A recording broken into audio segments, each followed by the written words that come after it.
Un honorable correspondant m'a envoyé sur Discord un petit article qui vous ravira puisqu'il vous montrera que les gens sont méchants, que les gens sont pas beaux.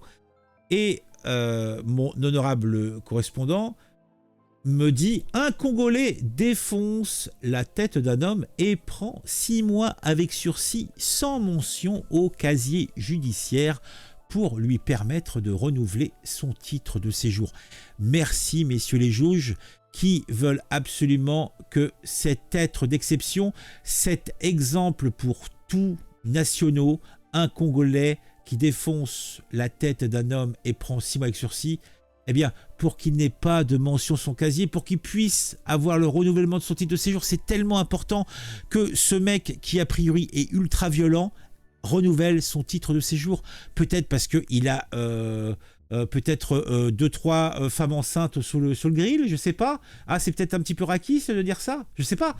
Quelle est la raison pour laquelle on a cette mansuétude des juges? Je ne sais pas. La victime écrit peu après son souvenir que le neveu de Brigitte Macron avait été agressé peu après et les agresseurs avaient été condamnés très rapidement à 1 an et 1 an et demi de prison ferme. Oui, c'est vrai. Et c'est marrant, bah lui non.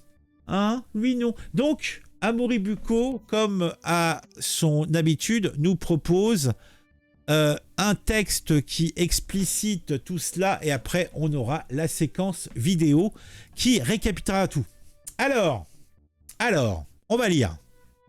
Mais avant, on n'est pas des sauvages, on va se taper une petite introduction de l'amour.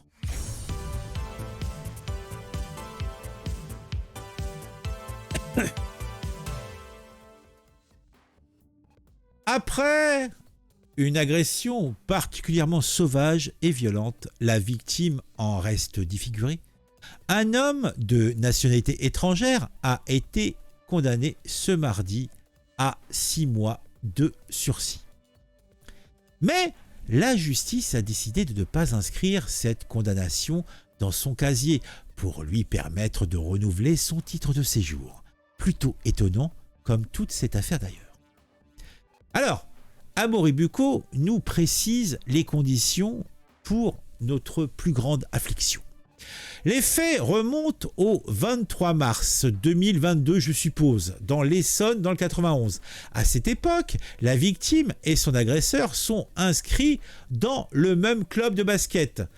C'est vrai que on a une activité sportive, c'est plutôt pour la détente. Et on pense pas qu'on va se retrouver défiguré pour jouer au basket, mais bon. Un entraînement a lieu ce jour-là au gymnase de Marolles en Hurepoix. Tout se passe bien, l'équipe s'entraîne, sauf que l'agresseur, un certain Neville B, âgé de 22 ans, de nationalité congolaise, se montre particulièrement agressif et mauvais joueur. À la fin de l'entraînement, il provoque à plusieurs reprises la victime, lui propose même de se battre, ce que la victime, Michael, refuse en expliquant qu'il a plus de 40 ans, qu'il est père de 2 enfants et donc qu'il n'a plus l'âge de se battre. Après l'entraînement, ce dernier se rend dans les vestiaires pour prendre sa douche. Neville l'y rejoint et l'agresse sauvagement par surprise, en lui portant plusieurs coups. Au premier, la tête de Michael ricoche contre un casier, il s'effondre et perd connaissance. Mais l'agresseur continue de le frapper au sol. C'est tellement fair-play et tellement gentil. Un coéquipier arrive rapidement sur place pour porter secours à Michael allongé et en sang. Il hallucine. « Tu as vu ce que tu as fait ?» dit-il à Neville. On est obligé d'appeler les pompiers et les gendarmes. Ce à quoi l'agresseur lui répond, déterminé: « C'est quoi ton problème? Tu veux que je m'occupe de toi? Toi aussi ?» Neville est un brave garçon. Moi, personnellement, je le dis en toute honnêteté, je vous ai déjà parlé du fait que moi, les animaux sauvages, je suis pour les exterminer. Donc, je pense que j'ai pas besoin d'aller plus loin. Le coéquipier se réfugie alors dans les toilettes pour appeler les secours. Interrogé plus tard par les gendarmes, il confiera avoir été déjà menacé par l'agresseur la saison précédente, après avoir réussi un dribble. Je ne sais pas ce que c'est, sans doute une forme dans le basket, je ne sais pas trop. Ne fais plus jamais ça, tu ne me connais pas, tu ne sais pas qui je suis. Ah, un dribble. Ah, dribble, c'est peut-être ça qui est écrit. Je t'ai déjà vu avec tes enfants, la prochaine fois, si tu dévisses la tête, je te dévisse la tête. Ah, donc ce Neville est très menaçant. Donc une petite frappe, sans doute. Ce coéquipier n'avait toutefois pas porté plainte. Résultat, c'est Michael qui s'est fait dévisser la tête ce 23 mars. Gravement blessé au visage lors de cette agression dans les vestiaires, il devra subir plusieurs opérations chirurgicales dans les jours qui suivent pour reconstituer son visage. Vous savez, pour reconstituer son visage. Vous voyez où on y arrive? Qui ne sera bien sûr jamais tout à fait le même. La partie droite, qui ne ressent pas tout à fait, est restée enfoncée. Une ultime opération pourra être tentée, mais risquerait de dégrader sa vue. Les séquelles auraient pu être pires. Le coéquipier qui a porté secours à Michael déclarera aux enquêteurs « J'étais angoissé sur le moment et je suis content aujourd'hui que ça n'engage qu'une chirurgie faciale, parce que vu son état, j'avais très peur que son cerveau soit attaqué, puisqu'il n'avait pas à répéter son âge 2 fois de suite aux pompiers. » Michael a été arrêté pendant 1 mois. Il s'est vu attribuer plus de 20 jours d'ITT, ce qui est beaucoup pour une agression physique. 1 an après, il repense encore à cette agression qui a profondément ébranlé sa joie de vivre, son humeur, autrement dit sa personnalité. Et je ne doute pas que cela ait des incidences sur sa vie sentimentale. En y repensant chaque fois qu'il voit son visage dans le miroir, c'est-à-dire tous les jours. Vu la simplicité des faits et leur violence, Michael aurait pu espérer que la justice soit à la fois rapide et sévère. Or, celle-ci n'a été ni rapide ni sévère, bien au contraire. Il faudra d'abord attendre 3 mois pour que Neville soit interpellé et placé en garde à vue, durant 6 heures seulement, alors même qu'il avait reconnu les faits en envoyant un message d'excuse, voire en commentaire, le 29 novembre, la justice informe Michael que l'affaire a été classée, avant de faire savoir 3 semaines plus tard que c'est une erreur et que son agresseur sera bien jugé le 13 février, c'est-à-dire 11 mois après les faits. Non seulement la justice n'a donc pas été rapide, mais on ne peut pas dire que la peine décidée soit particulièrement sévère. L'agresseur, qui avait un casier vierge, est vierge uniquement parce que des plaintes n'ont pas été déposées, puisque on a simplement dans le club dans lequel il avait menacé déjà une personne. Et on sait que ce type d'individus violents sont tout le temps violents. C'est pas... En fait, les gens ne s'inventent pas comme ça. C'est-à-dire, si on gratte un petit peu dans sa vie, on va trouver d'autres personnes qui ont été victimes de ce salopard. Donc, l'agresseur qui avait un casier vierge a été jugé en comparution RPC, je sais pas ce que ça veut dire, comparution en reconnaissance préalable de culpabilité. D'accord. Ce mode de jugement, réservé aux délits mineurs, comme les délits routiers, nécessite que l'auteur ait reconnu les faits. En bref, le procureur convient d'une peine avec le mis en cause, puis si le mis en cause accepte cette peine et se montre coopératif, cette peine est validée par un juge lors d'une brève audience. Mais en fait, je vois bien que la société se met d'accord avec le mis en cause, mais la victime, est-ce qu'elle a eu son compte dans cette histoire ? La vie de cet homme est totalement détruite.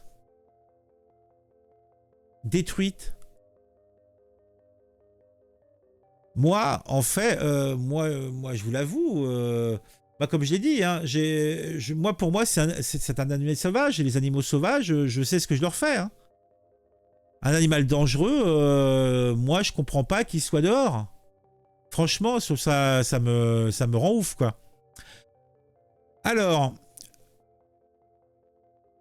Alors, attends, ce mode de jugement réservé aux délits mineurs, que non, bah ça j'ai passé, cette peine est validée par un juge lors du match d'audience. Fait avoué, à moitié pardonné. Telle est la logique de cette procédure. On peut s'étonner que l'auteur ait pu en bénéficier, vu la gravité des faits. Mais continuons. Deville, l'agresseur, a donc été jugé via une comparution, on l'a dit, ce mardi et a été condamné à 6 mois de prison avec sursis, soit bien moins que la peine prévue par le code pénal qui indique que les violences ayant entraîné une incapacité totale de travail pendant plus de 8 jours sont punies de 3 ans d'emprisonnement et 45 000 € d'amende. Autre décision étonnante, la justice a fait une fleur à l'agresseur en acceptant de ne pas mentionner sa condamnation au casier judiciaire B2, afin qu'il puisse renouveler son titre de séjour parce qu'il est de nationalité camerounaise. Le pauvre chéri. Michael, de son côté, avait lui aussi formulé une demande que son agresseur soit visé par une mesure d'éloignement dans l'Essonne pour ne pas le croiser.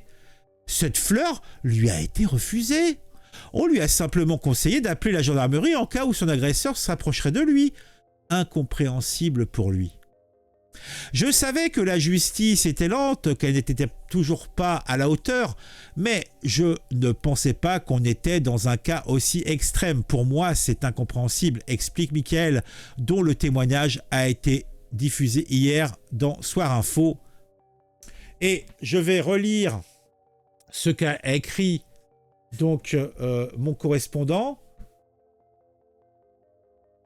La victime écrit peu après se souvenir que le neveu de Brigitte Macron avait été agressé peu après. Et il s'était pas fait défoncer la gueule. Hein. Et les agresseurs avaient été condamnés très rapidement à 1 an et 1 an et demi de prison ferme. Donc, on est, je sais pas où on est, mais on est loin, quoi. Amaury, retour encore une fois ici en France. Donc, vous allez nous parler donc on va écouter donc ça dure 5 minutes, hein, c'est un petit peu long. Donc on est déjà à 12 minutes, mais je pense que c'est intéressant d'écouter. Bon, je pense qu'ils vont redire un petit peu les mêmes choses que dans l'article, mais c'est affligeant, consternant. Pour ceux qui ne resteront pas jusqu'au bout de la vidéo, je vous souhaite une bonne continuation. N'oubliez pas de mettre un j'aime, n'oubliez pas de mettre un commentaire. On se retrouve très très vite. Si vous êtes un aficionados de mes vidéos et que vous n'êtes pas abonné, abonnez-vous sans attendre.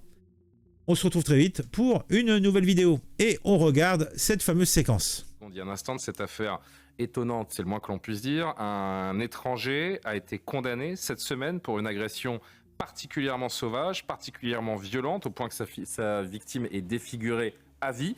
L'agresseur a été condamné cette semaine à 6 mois de prison avec sursis. La justice a décidé, attention, de ne pas inscrire cette condamnation dans son casier pour lui permettre de renouveler tranquillement son titre de séjour. Dites-nous tout. Oui, alors Julien, les faits remontent au 23 mars de l'année dernière, en 2023, dans l'Essonne. Alors qu'est-ce qui s'est passé ce jour-là ? Eh bien, à cette époque, la victime et son agresseur sont inscrits dans le même club de basket. Un entraînement a lieu ce 23 mars au gymnase de Marolles en Urpois. Tout se passe bien, l'équipe s'entraîne, sauf que l'agresseur se montre particulièrement virulent et mauvais joueur. Il faut savoir qu'il avait déjà menacé d'autres coéquipiers avant. L'agresseur, il s'appelle Neville, et donc à la fin du match, eh bien, il provoque à plusieurs reprises la victime, lui propose même... Dont on voit les photos, hein, voilà, après l'agression, lui propose même de se battre, ce que la victime refuse, hein, puisque vous l'avez dit, il s'agit d'un père de famille de 40 ans qui a 2 enfants et qui lui est donc qui n'a plus l'âge pour se battre. Alors, l'entraînement s'achève, la future victime, qui s'appelle Michael, se rend dans le vestiaire pour prendre sa douche, mais c'est alors qu'elle est sauvagement agressée par l'agresseur, par surprise, hein, qui s'appelle l'agresseur Neville. Plusieurs coups lui sont portés. Au premier coup, la tête de la victime Michael ricoche contre un casier. Il s'effondre et perd connaissance, mais l'agresseur continue à le frapper alors qu'il est au sol. Un coéquipier arrive, si vous voulez, pour pacifier la situation. Il est lui aussi menacé et doit se réfugier dans les toilettes. Alors résultat, la victime est gravement blessée au visage, même défigurée. Vous avez vu les photos. Elle devra subir plusieurs opérations chirurgicales dans les jours qui suivent pour reconstruire son visage. Elle a eu une semaine, elle a eu 1 mois d'arrêt de travail et plus de 20 jours d'ITT, ce qui est beaucoup. Donc cette victime, elle est aujourd'hui au corps, elle porte les stigmates de cette agression. J'ai recueilli son témoignage, écoutez-le. Ça a complètement changé ma vie, effectivement, psychologiquement. J'ai pas mal de troubles depuis. J'ai des réminiscences de l'agression. J'ai beaucoup de flashs dans la journée. Le soir, j'ai du mal à m'endormir. La nuit, si je ne fais pas des cauchemars, enfin, c'est vraiment un impact. Un impact sur ma joie de vivre au quotidien. Enfin, ma vie est devenue un enfer. Au niveau travail, pareil, ça a été très compliqué derrière. Donc, en fait, toute ma vie, je serai obligé de penser à ce moment-là parce que mon visage sera plus jamais le même. J'ai le côté droit du visage qui est complètement changé, quoi. On entend dans sa voix à quel point cet homme est choqué dans son cœur et dans son corps. Vu la gravité des faits, la simplicité de l'affaire, on imagine que la sanction donc a dû être sévère et même peut-être pour une fois rapide, puisque les faits sont là, il n'y a pas besoin d'enquêter pendant 6 mois. Alors, rapide, hélas non. Déjà, il a fallu, si vous voulez, 3 mois pour que l'auteur soit interpellé, alors qu'il a été formellement, effectivement identifié, que lui-même avait reconnu les faits. Cet homme, il a seulement été jugé hier, donc mardi 13 février, c'est-à-dire 11 mois après les faits. Donc non seulement la peine n'a pas été rapide, mais vous allez voir qu'elle n'a pas été particulièrement sévère. Pourquoi ? Eh bien, cet homme qui avait un casier vierge a été jugé en CRPC. Je vais expliquer ce que c'est. CRPC, c'est comparution en reconnaissance préalable de culpabilité. Si vous voulez, c'est un mode de jugement en principe réservé aux délits mineurs comme les délits routiers et qui nécessite que l'auteur ait reconnu le fait, ce qui est le cas ici. Alors comment ça fonctionne en bref ? Eh bien, le procureur convient d'une peine avec l'auteur. Puis, si le mis en cause accepte cette peine, il passe devant un juge qui valide cette peine lors d'une audience très très brève. Alors, en gros, le principe, c'est, si vous voulez, faute avouée à moitié pardonnée, puisque ce sont en principe des petits délits. Ce qui, a priori, n'est pas du tout le cas dans cette affaire. C'est ça qui est d'abord étonnant. Donc, le prévenu est passé en CRPC hier. La peine décidée, je vous ai dit, est très légère, 6 mois de prison avec sursis. Mais le plus étonnant, c'est qu'effectivement, la justice a accepté de ne pas mentionner sa condamnation au casier judiciaire, le B2, pour qu'il puisse renouveler son titre de séjour parce qu'il est de nationalité camerounaise et qu'il aura besoin de renouveler bientôt son titre de séjour. Alors forcément, pour Mickaël, la victime, c'est incompréhensible. Écoutez-le. 6 mois avec sursis, alors déjà ça me paraît très léger, mais en plus il fait la demande que ça ne figure pas à son casier en prétextant qu'il a un renouvellement de titre de séjour et que ça pourrait être un frein à son renouvellement. Sa réponse à la juge, je vous fais une fleur, sachez que effectivement ça ne paraîtra pas sur votre casier. Non seulement il a du sursis pour 6 mois et ça ne figure pas sur son casier. Le message envoyé, c'est vous pouvez agresser quelqu'un et puis le risque est quand même assez minime. Moi, j'avais demandé quand même une mesure d'éloignement. Ça n'a pas été accordé. Ils ont dit non. Si vous le voyez au loin, vous le voyez au loin. S'il vient vers vous, vous allez voir la gendarmerie la plus proche. Sauf que je me suis dit, s'il vient vers moi pour m'agresser, allez voir la gendarmerie la plus proche, ça sera peut-être trop tard. Eh oui, ça sera peut-être trop tard. Alors, Navalère, dernière phrase, donc vous le voyez pas, c'est écrit en ce truc. Pour moi, la justice est très problématique depuis longtemps. Il faut absolument un truc comme l'IGPN. Ils ne sont pas laxistes, ils sont carrément complices. Ils sont complices. Oh, comme il y va. Bon, je vous invite à mettre un j'aime, etc. Je vous l'ai déjà dit, donc je ne vais pas répéter. On se retrouve très vite pour une nouvelle vidéo sur un sujet qui va m'intéresser. Et je l'espère, vous intéressera aussi.